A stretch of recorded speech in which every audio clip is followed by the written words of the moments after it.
আজ ভাতৃদ্বিতীয়া, তো সবাইকে জানাই শুভ ভাতৃদ্বিতীয়ার শুভেচ্ছা রইল আমার তরফ থেকে। তো আমি এখন পুরোপুরি রেডি হয়ে গেছি ভাতৃদ্বিতীয়ার জন্য। তো এবার আমি নিচে যাব, দেখবো আমার ভাইরা সবাই মিলে চলে এসেছে কিনা। নিচে গিয়ে দেখলাম আমাদের বাড়ির দুটো ছোট সদস্য আছে, তারা দুজনে একদম সেম ড্রেস পরেছে আর সব কিছুই রেডি করে রেখেছে বা ওরা ওদের মতো নিজেদের মতো নিজেদের জিনিসটা টেনে টেনে বসে পড়েছে। দুই বোন মিলে আগে ফোঁটাটা দিয়ে নিচ্ছে, যেহেতু ওরা ছোট, আর আমি আর পিসিমণি একটু ছবি তুলে নিচ্ছি। বলো ভাই কপালে ভাইয়ের কপালে দিলাম ফোঁটা, জমে দুয়ারে পড়লো কাটা, জমানো দেয় জমকে ফোঁটা, আমি তো আমার ভাই। আর আমার টুনটুনিটা কিছুতেই ফোঁটা দিতে চাইছিল না, ওর ফোঁটা দিলে নাকি হাতে নোংরা লেগে যাবে।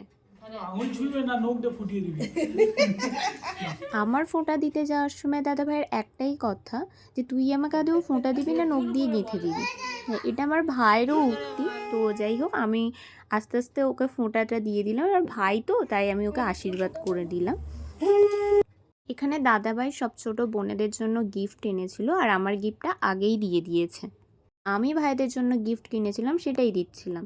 আর আমার সব থেকে বদমাইশ ভাইটা আসেনি, তো ওর আবদার ছিল যে তুমি আমাকে ভিডিও কলে ফোঁটা দিয়ে নেবে। আমি যেতে পারিনি, তো কি হয়েছে, ভিডিও কলে নিয়ে না। তো এবার ও আমার কাছ থেকে আশীর্বাদ চাইছিল।